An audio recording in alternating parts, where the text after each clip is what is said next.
अगर आप civil engineering से पढ़ाई कर रहे हो तो काफ़ी सारे लोग आपसे पूछते होंगे कि कॉलेज के बाद आपको क्या करना है। इस सवाल का जवाब आज का यह वीडियो देखने के बाद आपको कम्प्लीटली मिल जाएगा कि कॉलेज के बाद एक फ्रेशर इंजीनियर का क्या रोल होता है, फ्रेशर सिविल इंजीनियर किस सेक्टर में जा सकता है, वहाँ पे उसको सैलरी कितनी मिलती है, उनको क्या क्या काम करना पड़ता है, और एज ए फ्रेशर इंजीनियर अगर आप किसी मल्टीनेशनल कंपनी या फिर अगर आप किसी कंपनी में सिलेक्ट होना चाहते हो तो वहाँ पे आपके लिए क्या इंपॉर्टेंस रखता है, कौन कौन सी चीज़ें आपसे पूछी जाती हैं जिसके बेसिस पे एक फ्रेशर सिविल इंजीनियर को सेलेक्ट किया जाता है, सारी बातें आज के इस वीडियो के माध्यम से आपको बताई जाएगी। सबसे पहली बात कि अगर आप कॉलेज के बाद एक सिविल इंजीनियर जो है जो 3 फील्ड में जा सकता है, 3 सेक्टर में जा सकता है। जो पहला सेक्टर होता है आपका वो डिज़ाइनिंग का सेक्टर होता है, दूसरा आपका कंस्ट्रक्शन का सेक्टर होता है जहाँ पे सिविल इंजीनियर के लिए बहुत ज़्यादा मैक्सिमम वैकेंसी निकलती है। इसके अलावा जो आपका जो तीसरा डिपार्टमेंट होता है वो डिपार्टमेंट आपका मेंटेनेंस का होता है। आमतौर पर हम ये देखते हैं कि मेंटेनेंस डिपार्टमेंट में बहुत ज़्यादा वैकेंसी नहीं होती है, लेकिन फिर भी एक ऐसा डिपार्टमेंट है जिसके लिए आप प्रिपरेशन कर सकते हो। कंस्ट्रक्शन पे आपकी सबसे ज़्यादा जॉब यहाँ पे निकलती है, लेकिन अगर आप ऑफिस जॉब करना चाहते हो एज ए सिविल इंजीनियर, क्योंकि आप देखते हो कि सिविल इंजीनियरिंग का मतलब काफ़ी सारे लोग समझते हैं कि सिर्फ कंस्ट्रक्शन इंजीनियरिंग ही होता है, सिर्फ आपको साइट पे जाकर के जॉब करना होता है। बिल्कुल ऐसी बात नहीं है। अगर आप डिज़ाइन इंजीनियर या आर्किटेक्ट इंजीनियर के तौर पर काम करते हो, डिज़ाइनिंग पे आपका बहुत अच्छा पकड़ है, तो आप ऑफिस जॉब भी कर सकते हो। डिज़ाइनिंग के फील्ड में आपके लिए जो वैकेंसी निकलती है वो जूनियर डिज़ाइन इंजीनियर की वैकेंसी निकलती है, डिज़ाइन इंजीनियर की वैकेंसी निकलती है, आर्किटेक्ट इंजीनियर की वैकेंसी निकलती है। आप इन तीनों पोस्ट के लिए प्रिपरेशन भी कर सकते हो और आप इन दोनों में से कोई भी पोस्ट को ज्वाइन कर सकते हो।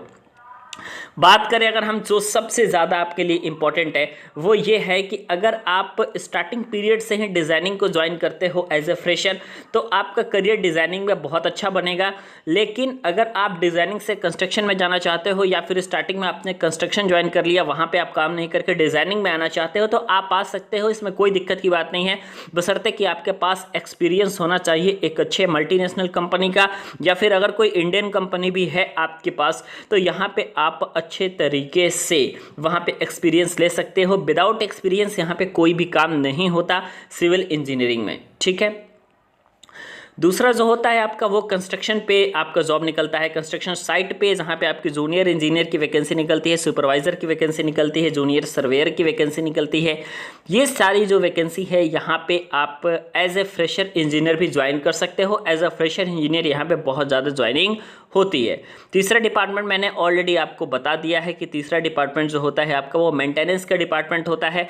कुछ चुनिंदा लोग ही यहाँ पे रहते हैं जिनको लगभग पूरी काम की जानकारी होती है। मेंटेनेंस डिपार्टमेंट में अगर आपने डिज़ाइनिंग और कंस्ट्रक्शन में ज़्यादा एक्सपीरियंस ले लिया है तो आप एज ए मेंटेनेंस इंजीनियर वहाँ पे जा सकते हो।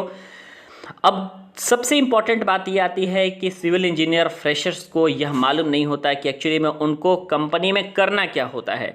तो फ्रेशर सिविल इंजीनियर जो होता है वो आपका प्लान को डेवलप करता है, कैलकुलेशन करता है, इसके अलावा साइट पर जाकर के उसको पूरे काम को देख रेख करनी होती है। इसके अलावा एज ए फ्रेशर इंजीनियर आपके पास ऑटोकैड की जानकारी होनी चाहिए, क्योंकि आजकल ऑटोकैड कई जगहों तो सिलेबस में भी आपका कंपलसरी कर दिया गया है, लेकिन अगर आपके पास ऑटोकैड की डिग्री नहीं है तो आप एक अच्छे सिविल इंजीनियर नहीं बन सकते, और इसके साथ ही साथ आपकी जो ज्वाइनिंग है किसी भी एमएनसी कंपनी में वो मुश्किल हो जाती है, क्योंकि ऑटोकैड की जानकारी आपकी मस्ट है, वहाँ पे ये जानकारी आपको होनी ही चाहिए।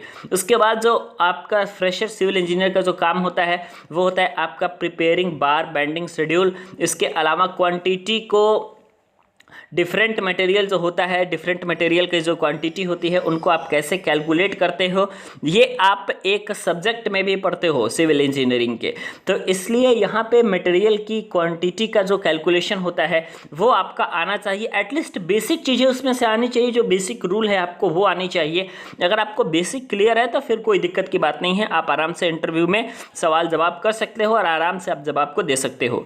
इसके अलावा जो सबसे ज़्यादा इंपॉर्टेंट है वो आपका है एंगेजिंग मैन पावर, क्योंकि किसी भी साइट पे जो आपका वर्क हो रहा होता है वहाँ पे आपके जितने लेबर और मिस्त्री काम कर रहे होते हैं, जितने आपके वर्कर हैं काम करने वाले, उन वर्कर को आप कैसे इंगेज कर सकते हो, मैन पावर के इंगेज करने की कैपेबिलिटी आपके अंदर है या नहीं है, ये सारी बातों की जानकारी आपकी सिविल इंजीनियरिंग के माध्यम से दी जाती है।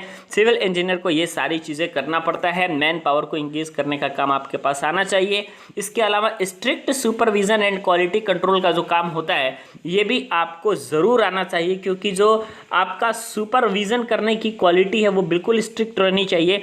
और चूंकि कंपनी आपको पे कर रही है तो इसलिए जो आपका वहाँ पे तैयार हो रहा है फाइनल प्रोजेक्ट के क्वालिटी कंट्रोल की जिम्मेदारी आपकी होती है, क्योंकि अगर वहाँ पे क्वालिटी में कमी आ गई फिर बहुत ही दिक्कत होता है नेक्स्ट प्रोजेक्ट कंपनी के मिलने में। इसलिए क्वालिटी कंट्रोल और स्ट्रिक्ट सुपरविजन का जो बात होता है ये आपका एज अ फ्रेशर इंजीनियर के तौर पे ही होता है।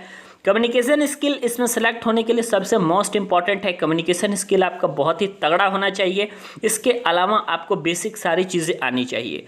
अगर आप देखें तो कई सारे लोग पूछते हैं कि सर सैलरी कितनी मिलती है। एक फ्रेशर सिविल इंजीनियर की जो सैलरी होती है वो 17,000 लगभग मिनिमम पर मंथ होती है, लेकिन आपका प्रोबेशन पीरियड कहीं आपका सैलरी होता है। इसके बाद आपकी सैलरी लगातार इंक्रीज करती है और जैसे जैसे आपका एक्सपीरियंस गेन करेगा वैसे वैसे आपकी सैलरी इंक्रीज होगी।